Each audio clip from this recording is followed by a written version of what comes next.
நான் திரு தராசு ஷாம் சார்கிட்ட வந்துடுறேன். தராசு ஷாம் சார், நீங்கள் கவனிச்சுட்டு இருந்திருப்பீங்க வார்த்தை, இன்னும் அரசியலையும் உற்று கவனித்து கொண்டு இருக்கிறீங்க. 2020 எப்போவுமே திமுக அதிமுக அதை தாண்டி விஜய் மாதிரியான நபர் அரசியலுக்கு வந்திருக்கிறது. இது போன்ற முக்கியமான ஆதவர்ஜுனா அதிமுகலேருந்து சிடிஆர் நிர்மல்குமார் போன்றவர்கள்லாம் போய் இணைந்திருப்பது என்ன பலத்தை உருவாக்கும்? திரு மணிகண்டன் வீராசாமி மற்றும் நந்தகுமார் அவர்கள் கருத்துல எனக்கு பெரும்பாலும் உடன்பாடு இருக்கு. என்ன காரணம்னா, ஒரு தனிப்பட்டவங்களோட சாய்ஸ் தான் ஒரு கட்சிக்கு போறதுங்கிறது. இன்னொரு கட்சியிலிருந்து போறதும் தனிப்பட்ட சாய்ஸ் தான். திமுக அமைச்சர்களை நம்ம பார்க்குறோம், அதிமுக பெரிய அளவுக்கு வலிவாக இருந்தவர்கள் தான். அடுதலும் தொலைதலும் புதியதென்று, வாக்கு அரசியல்ல அடுதலும் தொலைதலும் புதியதென்று. அப்போ யார் எந்த கட்சிக்கு எப்படி லாபமா இருப்பாங்க, இதுதான் கணக்கு. தம்பிகள் சொல்றதை வைத்து பார்க்கும்போது ஆதவ அர்ஜுனாவுக்கு இருக்கிற அந்த எலெக்ஷன் மேனேஜ்மெண்ட் ஸ்கில்ல பயன்படுத்துவதற்கு திரு விஜய் அவர்கள் முனைந்திருக்கிறார். இப்படி நம்ம எடுத்துக்கிடலாம். எலெக்ஷன் மேனேஜ்மெண்ட் ஸ்கில் நமக்கு இப்பதான் தெரியும். இப்ப சமீப காலமாக அவர் கிளைம் பண்ணதுதான், திமுகவுக்கு நான் பெரிய அளவுக்கு உதவி செய்திருக்கிறேன்னு அவர் கிளைம் பண்ணதுதான். அதை வைத்து தான் நம்ம அதை எடுத்துக்கிறோம். அவர் சொல்றதை அப்படியே எடுத்துக்கிறோம். அப்போ வாக்கு அரசியல்ல எதிர்பாராத உத்திகளை பயன்படுத்துவது, அதுவும் வெற்றியை தேடித்தரும். எதிர்பாராத ஒரு ஷாக் கிரியேஷன். வாக்கு அரசியல்ல 3 வகையான சுமைகளும் உண்டு. தலைச்சுமை, கைச்சுமை, மனச்சுமை. சிலர் மனச்சுமையாவே மாறிடுவாங்க. சிலர் வெறுமனே கைச்சுமை தான், எப்போ வேணாலும் நம்ம இறக்கி வச்சுக்கலாம்.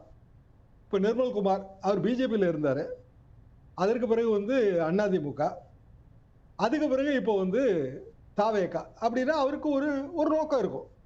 உசிலம்பட்டிக்காரரு உசிலம்பட்டி தொகுதியில் நிற்கணும், வெற்றி பெறணுங்கிற நோக்கம் இருக்கும். அதெல்லாம் நம்ம தவறுன்னு சொல்ல முடியாது. ஆம்பிஷன் தான். அதிகாரத்துக்கான யுத்தம் தானே அரசியலே, அதிகாரத்துக்கான யுத்தம் தானே. அந்த யுத்தத்தை எப்படி வேணாலும் போடலாம். விஜய்க்கு எந்த வகையில லாபம் என்றால், ஒரு வகையில ஒரு இமேஜ் கிடைக்குது. என்னன்னா, புதியவர்கள் எல்லாம் விஜய் கட்சிக்கு வராங்க, பழையவர்கள் கூட அவங்க கட்சியை விட்டுட்டு வராங்க, பெரிய அளவுக்கு இளைஞர்கள் சக்தி திரண்டு இருக்கு, விஜய் இன்னொரு மாற்று அப்படிங்கிற இமேஜ் பூஸ்ட் கிடைக்குது இல்லையா, அதைத்தான் அவர் லாபமா நினைப்பாருங்கிறது என் பார்வை. சார், இதில் 2 வியூக அமைப்பாளர்கள் ஏற்கனவே ஜான் ஆரோக்கியசாமி உள்ளே இருக்கிறார். தொடர்ந்து விஜய்க்கான எல்லா களங்களையும் ஏற்படுத்தி கொடுத்தவர். இப்போ ஆதவ அர்ஜுனா, இது 2 வியூக அமைப்பாளர்களோடு தேர்தல் சந்திக்கிறது எப்படி பார்க்குறீங்க? இந்த இடத்துல நம்ம அந்த சொன்ன கருத்து தான். திமுகல வியூக அமைப்பாளராக பிகே இருக்கும்போது உண்மையிலே அதை கவனிச்சுக்கிட்டது யாருன்னா பிடிஆர் தான். அப்போ அது கட்சியிலிருந்து வர்ற ஒருவர் அது ஓவரால் இன்சார்ஜா இருப்பாரு. ஆனா வெளியில இருந்து யாருக்கு வேண்டுமானாலும் பணியாற்றக்கூடியவர்கள், இப்போ பிரசாந்த் கிஷோரோ மற்றவர்களோ யாருக்கு வேண்டுமானாலும் பணியாற்றுவார்கள். அப்போ அவங்கள கண்ட்ரோல் பண்றதுக்கு, சூப்பர்வைஸ் பண்றதுக்கு ஒரு கட்சியில இருந்து ஒருத்தர் தேவை. அதாவது பேரண்ட் பாடி, அதை தான் அவங்க தெளிவாக தான் சொன்னாங்க. பேரண்ட் பாடி வேற, இந்த மாதிரியான அமைப்புகள் வேற. இது எலெக்ஷன் மேனேஜ்மெண்ட் செல், அப்படிதான் நான் எடுத்துக்கிறேன். அது சரியா இருக்கும்னு நான் நினைக்கிறேன், என்னோட யூகம். அப்போ இந்த மாதிரி செல் நிறைய இருக்கும். இப்போ இளைஞரணி அது ஒரு செல் தான். இப்படி கட்சி சார்ந்த ஆனா கட்சியின் துணை அமைப்புகள். ஒரு காலத்துல எம்ஜிஆர் மன்றமே திமுகவின் துணை அமைப்பு தான். எம்ஜிஆர் மன்றத்துல பாத்தீங்கன்னா இதே மாதிரியான போஸ்டிங்லாம் நிறைய வரும்.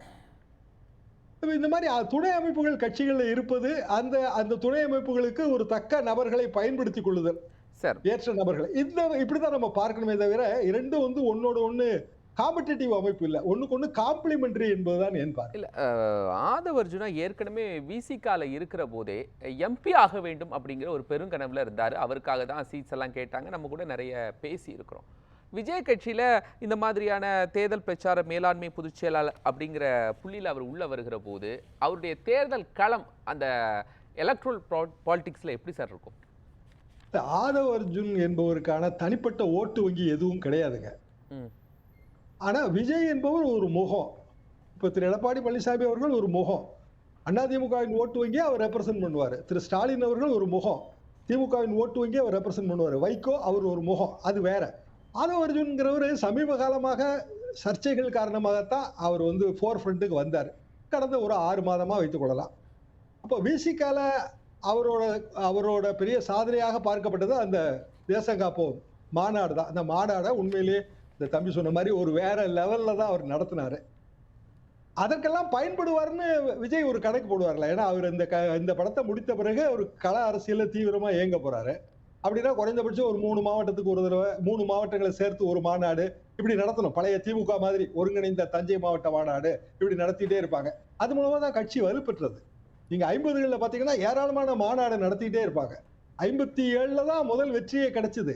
50ல இருந்து 57 வரைக்குமான மாநாடுகள் பற்றிய விவரங்களை எல்லாம் இப்போ முரசொலியில தொடர்ந்து எழுதிட்டே வராங்க. படிப்பதற்கே ரொம்ப சுவாரஸ்யமா இருக்கும். மாநாடு தீர்மானங்கள் எல்லாமே. அது மாதிரியான மாநாடுகளை நடத்துவதற்கு ஆதவோட துணை உதவி தேவைப்படும். சரி, இன்னொரு துணையை நான் கேட்கணும்னு நினைச்சேன். ஆதவ் மூலமா வேற என்ன உதவிகள் கிடைக்கும்? ஏன்னா விசிக தலைவரோடும் நெருங்கிய தொடர்புல இருந்தவர், நட்புல இருந்தவர் தான். இன்னொரு கட்சிக்கு போகும்போது கூட ஒரு வாழ்த்துக்களோட போற அளவுக்கு இருந்தாரு. அதே மாதிரி அதிமுகவோடு பிரசாந்த் கிஷோர் ஒரு இணைப்புல இருக்கிறாரு அப்படின்னு நம்ம பேசப்படுது.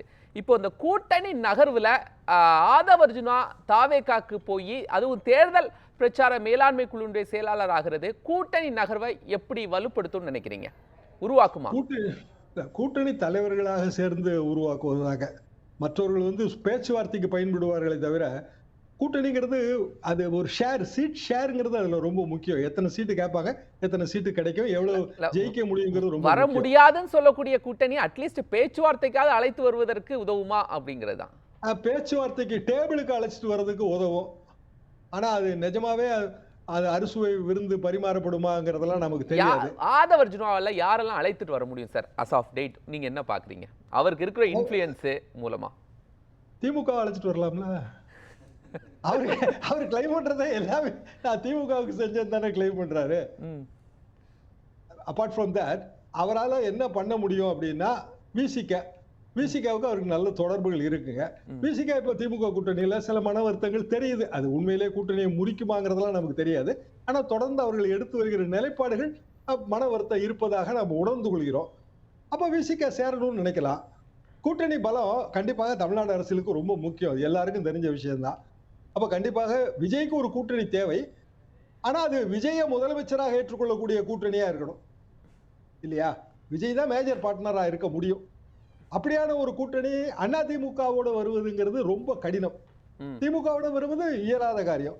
என்ன காரணம்னா அந்த முதலமைச்சர் முகங்கள் ஏற்கனவே அங்க இருக்கிறாங்க.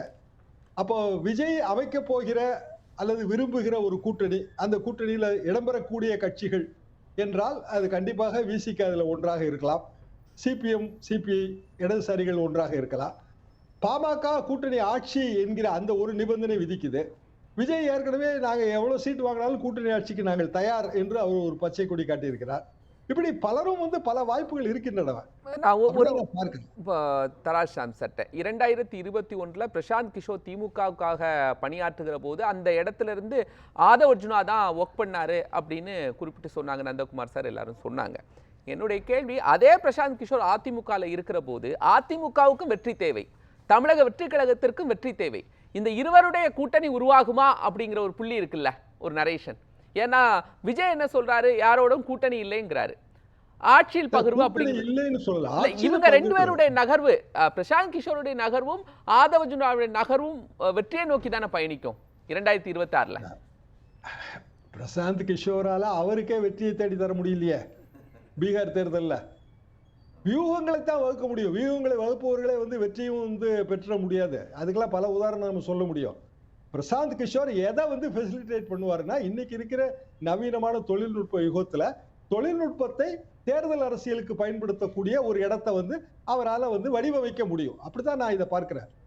டீக்கடையில் தாங்க ஏராளமான பிரசாந்த் கிஷோர் இருக்காங்க. ஒவ்வொரு ஊருக்கு வாங்க, எங்க ஊர்லயே 10 பேர் இருப்பாங்க குறைஞ்சபட்சம். எல்லா சர்வதேச அரசியல் வரைக்கும் அலசுவாங்க. ட்ரம்ப்பை பத்தி இன்னைக்கு சாயந்தரம் பேசுறாங்க. ட்ரம்ப் வரைக்கும் அங்க ஊர்ல பாப்புலர். சும்மா ஒரு 1000 பேர் கொண்ட கிராமம். எதுக்காக நான் சொல்ல வரேன்னா, தமிழ்நாட்டுல வந்து பிரசாந்த் கிஷோர்களுக்கு பஞ்சமே கிடையாது. எல்லா தேநீர் கடைகளிலும் அவர்கள் நீக்கமர நிறைந்திருக்கிறார்கள். ஆனால் டெக்னாலஜி வார்ஃபேர் அது வந்து புதுசுதான், கண்டிப்பாக புதுசு. அதற்கு இவர்கள் பயன்படுவார்கள். அதை தாண்டி வேற எதுவும் கிடையாது. விஜய் கட்சியில இப்படி முக்கியமான நபர்கள் சேர்றது, தமிழக வெற்றி கழகத்தில் சேர்றது என்ன அதிர்வலைகளை உருவாக்கும் சார்? அதாவது சரியான கேள்விதான். அதாவது ஒரு மோஸ்ட் சார்ட் ஆஃப்டர், இப்போ ஒரு கடை வந்து நம்ம புதுசாக திறந்துருக்கிறோம். அரசியல் அங்காடி வீதியில் ஒரு கடை புதுசாக திறந்துருக்கிறோம். கடைக்கான டிமாண்டு எது? கடைக்கு வெளியில் வரிசையாக கியூ நின்றுச்சுன்னா டிமாண்டு தானே. ஓ இவங்க வெற்றி பெறுவாங்க போல இருக்கு, என்கிற ஒரு எண்ணம் தானே. சாதாரண ஆம்னி பஸ்ல கூட சில பஸ்ஸுக்கு பயங்கரமா டிக்கெட் ரிசர்வ் ஆயிட்டு கிடக்கும். என்னன்னா அது ரொம்ப வசதியான பஸ்ஸுங்க, வால்வோம்பாங்க. உண்மையிலே வால்வோலாம் நமக்கு தெரியாது. ஆனாலும் அந்த டிமாண்ட் கிரியேஷன்ங்கிறதும் அது ஒரு பாயிண்ட் தான். இப்போ விஜயை பொறுத்த வரைக்கும் ஒரு டிமாண்ட் கிரியேஷன்ல இருப்பார் இல்லையா அவரு. அதாவது அவர் உண்மையிலேயே இந்த களத்துக்கு எப்போ வருவாருன்னா இன்னும் ஒரு 2 மந்த்ஸ் கழிச்சோ 3 மந்த்ஸ் கழிச்சோ தான் வருவாருங்க. அது போதுமான்னு கேட்டா தமிழ்நாட்டுல போதும்னு தான் நான் நினைக்கிறேன். என்ன காரணம்னா ஜெயலலிதா அவர்களே வந்து ஒரு 6 மாசத்துக்கு முன்னாடி களத்துக்கு வந்து பெரிய அளவுக்கு வெற்றி எல்லாம் பெற்ற வரலாறுலாம் நமக்கு இருக்கு.